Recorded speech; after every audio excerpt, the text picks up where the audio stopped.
Bonjour et bienvenue. Aujourd'hui, on va s'attaquer à des notions qu'on entend partout, mais qu'on a souvent du mal à distinguer. La dépression, le deuil et le fameux burn-out. C'est vrai que dans le langage de tous les jours, on a tendance à tout mélanger. Alors, l'idée ici, c'est de clarifier un peu les choses, de comprendre ce qui se cache vraiment derrière chaque mot. Allons-y. Alors, voilà notre parcours. On va d'abord parler du contexte actuel, ce mal-être moderne. Ensuite, et c'est le plus important, on va faire des distinctions très claires. Puis, on va plonger un peu plus en profondeur dans les structures psychiques, voir comment notre société a changé la donne. Et enfin, on va redécouvrir un outil fondamental qu'on a un peu perdu de vue, les rituels. Alors, premier point, et il est essentiel, il n'y a pas une dépression, mais des dépressions. C'est un terme générique qui recouvre en fait plein de réalités différentes. En fait, que ce soit la dépression du postpartum ou ce que les Grecs de l'Antiquité appelaient la bile noire, cette expérience de tristesse intense a toujours existé. Ce sont les mots et le contexte qui changent, mais le fond reste le même. Bon, maintenant, passons au cœur du sujet. Il faut absolument faire la différence entre ces états, parce que les confondre, ce n'est pas juste une question de mots, ça peut avoir des conséquences vraiment sérieuses.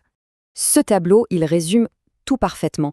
Regardez, le deuil, c'est un processus normal, lié à une perte claire, identifiée. La dépression, elle, c'est autre chose. On est comme bloqué, emprisonné dans un présent qui fait mal.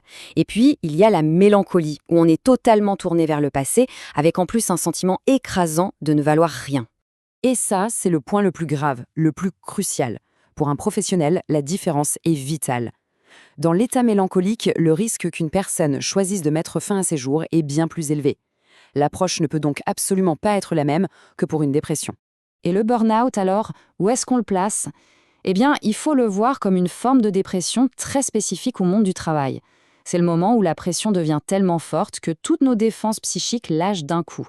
Imaginez un mur qui finit par céder sous une pression trop intense. Ok, mais pour vraiment saisir le truc, il faut creuser un peu plus. Il faut regarder comment on est, en quelque sorte, construit à l'intérieur, comment notre psychisme est organisé pour affronter le réel.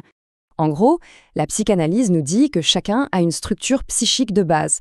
C'est un peu comme le système d'exploitation de notre esprit. C'est notre façon à nous, stable et profonde, de gérer la réalité, nos désirs, nos angoisses. On distingue principalement trois configurations: névrotique, psychotique et perverse. Attention, ce ne sont pas du tout des maladies, c'est juste des manières différentes de fonctionner. La structure névrotique, qui est la plus courante, accepte la réalité. La psychotique va plutôt l'aménager pour se protéger d'une angoisse trop forte, et la perverse va la nier. Chacune a ses propres défenses. Et donc, la dépression, c'est quoi? C'est le moment où un événement de la vie, un licenciement, une rupture, peu importe, est tellement violent qu'il fait sauter ses défenses. Et là, la personne se retrouve à nu face à ses angoisses les plus profondes. La grande question, c'est pourquoi aujourd'hui on semble si vulnérable. Pour le comprendre, il faut changer d'échelle et regarder non plus l'individu, mais la société tout entière. En fait, on a complètement basculé d'un modèle de société à un autre. Avant, disons avant la Seconde Guerre mondiale, on vivait dans un monde vertical, avec des hiérarchies, des règles claires, des institutions fortes. Aujourd'hui, on est dans un monde horizontal, celui de l'individu roi, où chacun est responsable de sa propre performance et de son propre bonheur. Évidemment, ce changement a apporté des libertés, c'est certain, mais il a aussi fait disparaître les grands repères collectifs, et il les a remplacés par de nouvelles pressions, de nouvelles injonctions. Être performant, réussir, être heureux, optimiser son potentiel, c'est permanent. Et en faisant ça, notre société moderne a cassé quelque chose. Un bouclier psychologique très ancien et très puissant que l'humanité avait mis des siècles et des siècles à construire. Imaginez un peu. Pendant près d'1 million d'années, l'être humain a bâti, très lentement, des défenses collectives pour faire face à l'angoisse de la mort, à l'angoisse de l'existence. Et puis, en à peine 30 ou 40 ans, donc hier à l'échelle de l'humanité, ce bouclier collectif a volé en éclats. Mais c'était quoi ce fameux bouclier? La réponse est simple et tient en un seul mot: les rites.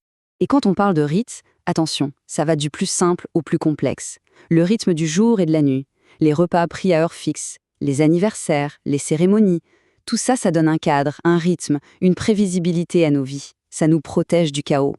Et là, on comprend tout de suite le lien avec la dépression.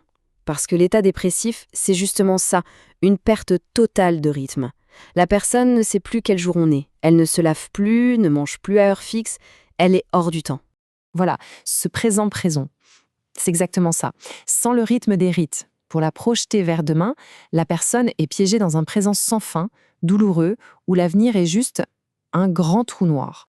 C'est d'ailleurs pour ça que, très souvent, la toute première étape d'une thérapie, c'est de reconstruire ça, de réintroduire des rites, même tout petits, se lever à heure fixe, prendre sa douche, s'asseoir pour manger.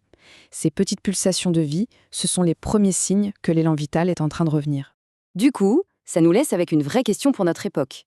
Puisque les grands rituels collectifs d'autrefois s'effacent, comment est-ce qu'on fait? Quels nouveaux rites, individuels ou collectifs, peut-on inventer pour se réancrer et donner à nouveau du rythme et du sens à nos vies?